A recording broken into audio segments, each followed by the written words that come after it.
What is going on, ladies and genitals? Jody Slay here with a very special Borderlands 2 video for you guys. As the title states, this is an overlooked Easter egg for Borderlands 2. Now, before we get into this, I do want to say I don't really know if this is overlooked. You may have seen this on YouTube, you may have seen it on the forums or something like that. If you have, I apologize. I've just never heard about this, and I think this is just amazing. It's 6:43 in the morning right now. I had to make this because a subscriber, Casper Gotti, actually just pointed this out to me. I'm going to read you his entire message, and dude, I think this is awesome, and it's got to be what Gearbox was thinking. There's no other way around it. Okay, what this is about is about the Lyuda sniper rifle. Is on PS3 and PC, and then on Xbox you have the White Death, and I've never known why the names have been different on both consoles until now. And it makes total sense of why this has, what this is about. Now, let me read the message from Casper really quick. I read all PMs, by the way. Just throwing that out there. But it says, "Hey, Yodi, I got thunderstruck at 6 a.m. while farming for the Lyuda, and the video of you doing the White Death one. Okay, this is confusing. Bear with me." And he has a link. It says, "Okay, so Finland and Russia were in a war. And there were two famous snipers, can't remember the names, but the one from Russia was called Lyuda or something, and the one from Finland was called the White Death." Okay, Lyuda equals Russia versus White Death equals Finland. It's a war reference. Lyuda is on the PS3 and the White Death is on Xbox. They're doing a war Easter egg of some sort where PS3 is Russia and Xbox is Finland. Get it? Console wars. Haha. Sorry how long and confusing this message is. It would mean the world to me if you would reply. Love your videos. Keep them up. Casper. That is amazing, man. That is amazing, dude. And it makes total sense. It did. As soon as I read this, I was like, oh my God. So let me read about these famous snipers, because leave in the comments, what do you guys think? It makes total sense, and it is true. I'm going to read from you. I'm going to read right now what it is. Now, this is the Lyuda. This is the Russian. Her name was actually Lyudmila Pikvilenko.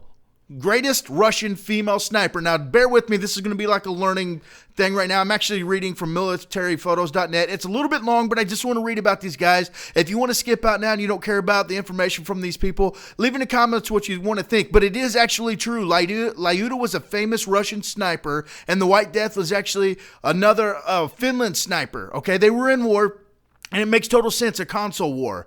Lyuda is actually a female, while the White Death was actually a male. But let me read. I'm going to start with Lyuda. She's a woman, like I said. On 12th July 1916, a girl was born in Ukraine in the small village of Belaya Tzerkov. She became a bright student in her elementary years. By the time she was 14, her parents moved to Kyiv, the capital of Ukraine. At that time, she joined a shooting club and developed into a sharpshooter. She also worked at an arsenal as a grinder. Her name was Lyudmila Mikhailovna Plenitschko. I don't know how to speak Russian. I apologize. The greatest female sniper who ever lived. In June of 1941, the Germans launched Operation Barbarossa, attacking the Soviet Union. Lyudmila was studying at the Kiev University. She was 24 years old and majoring in history. Many of the Russian students rushed to join the military. Lyuda was an exceptionally beautiful young girl. When she went to the recruiter, she requested to join the infantry and carry a rifle. The recruiter laughed at her. She pulled out a marksmanship certificate to prove her wrong. He wanted her to become a nurse. Being strong-willed, she refused. She signed up with the 25th Infantry Division. She became one of the 2,000 women Soviet snipers, of which only about 500 survived the war. As a sniper, she made her first 2 kills near Balyalavka. I don't know what it is. Her rifle was a Mosin Nagant Russian sniper rifle with a PE4 power scope. The Mosin Nagant was a 5-shot bolt action rifle. It fired a 148-grain bullet at a velocity of 2,800 FPS. It is effective out to 600 yards. Private Paliknichenko, which is Lyuda, I don't know what it is, so it's easier to just say Lyuda, okay? Says, fought about 2.5 months near Odessa. There she recorded 187 kills. The Germans gained control of Odessa, and her unit was pulled to be sent to Sevastopol in the Crimean Peninsula. Man, Russian just got some weird-ass words. In June 1942, she was wounded by mortar fire. In May 1942, Lieutenant Pavlichenko was cited by the Southern Red Army Council for killing 257 German German soldiers. Her total confirmed kills during World War II was 309 enemies. Lyuda killed 36 enemy snipers. She found the kill log book of one of the Nazi snipers she killed. He had taken the lives of over 500 Soviet snipers. Because Lyuda was a hero, less than a month after receiving her wound, she was pulled from combat. She was sent to Canada and the United States. She became the first Soviet citizen to be received by a U.S. president. President and Mrs. Roosevelt welcomed her at the White House. Lyuda was invited by Eleanor Roosevelt to tour America, relating her experiences. She was invited to appear before the International Student Assembly being held in Washington, D.C., where she received a hero's welcome. Later, she attended CIO meetings and made appearances and speeches in New York City. In Canada, she was presented with a Winchester rifle with an optical sight, which is now on display at the Central Museum of the Armed Forces in Moscow. When she left for her return to the Soviet Union, she was presented with a Colt semi-automatic pistol. Having attained the rank of major, Lyuda never returned to fighting, but instead became an instructor. She trained hundreds of Soviet snipers until the war's end. In 1943, she received the Gold Star of the title of Hero of the Soviet Union. Lyuda returned to Kiev State University from 1945 to 1953. She was a research assistant of the Chief HQ of the Soviet Navy. She was also involved in numerous international conferences and congresses.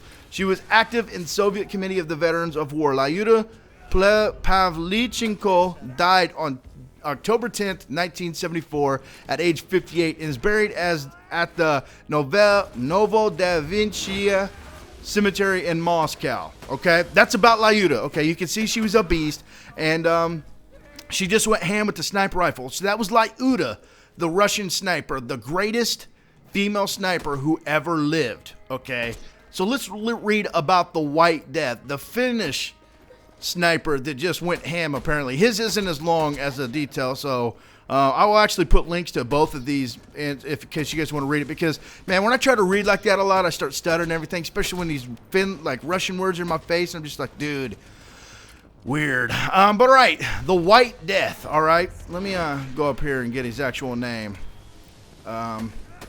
It doesn't. Hold on. Let me read to see if it says his name. It's got like all kinds of stuff. His name is Simo, and I can't pronounce his last name at all. It's like starts with an H. I'll have it in here so you guys can read it, but it's Simo. Okay. It may say it later on in here, and I might be able to do it, but it's like Simo Heihas, or something like that. But anyways, it says, born in Ratcharivy, Finland on December 17th. Wow, we had the same birthday.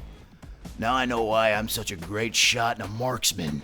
But he was born in Finland on December 17th, 1905. Simo lived a peaceful life as a farmer and a hunter. At the age of 17, he joined the Finnish militia Suojeluskunta and succeeded with his sniping skills in shooting sports in the Viipuri province. During the Winter War, which lasted from 1939 to 1940, Russia decided that it was a good idea to invade Finland, and Simo made them realize how great a fucking idea it was. He did this by sniping the hell out of the Russian troops which were in his country. The war was fought mainly in the snow engulfed forest areas, and this Simo made his name by donning his camo consisting of a white mask and white hooded jacket, hence the White Death.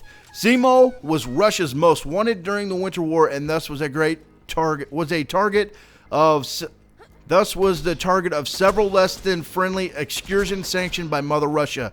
Task forces and counter snipers, even the dreaded carpet bombing of the force, could not stop Simo's reign of terror over the Russian troops. Finally, an explosive round and an extremely lucky shot landed Simo an explosive bullet wound to the face. This put him out, but not for long. Whereas any regular mortal would suffer from silly things like death after being diagnosed with a shot to the face, Simo simply woke up on the day the war ended, March 13, 1940. That's right. When Russia heard that he was dead, they decided to throw in the towel. But it actually has a picture of him after he got shot in the face. Doesn't look like it was good. Sorry if you can hear Dawson coughing in the background. He's actually just waking up. But there you have it, dude. The Lyuda versus the White Death. Like I said, I'll have links in the description. I thought it was a very interesting find, dude. So, yeah, Casper, great find, dude. It makes sense now. That is just awesome. I apologize that my reading during this was a little effed up, but nonetheless, it's a great find, man. So there you guys have it. It's an like overlooked Easter egg with Borderlands 2, and I thought it was very awesome. So I wanted to share that with you guys. I have no idea what I even had you guys watching. I'm talking, looking at this stuff. But anyways, Lyuda versus the White Death. Who will win? Well, they never really won. It's over. But I don't know. It's kind of weird that they both kind of. She got hit by a mortar. He got hit by an explosive round to the face. But he didn't. He died in 2002. So he actually lived quite a while. I read it in a different article about him, but it was the wiki. I think it said he lived till 2002. But yeah, I'm going to get out here, guys. I hope you found that interesting. And Casper, great find, brother. Peace.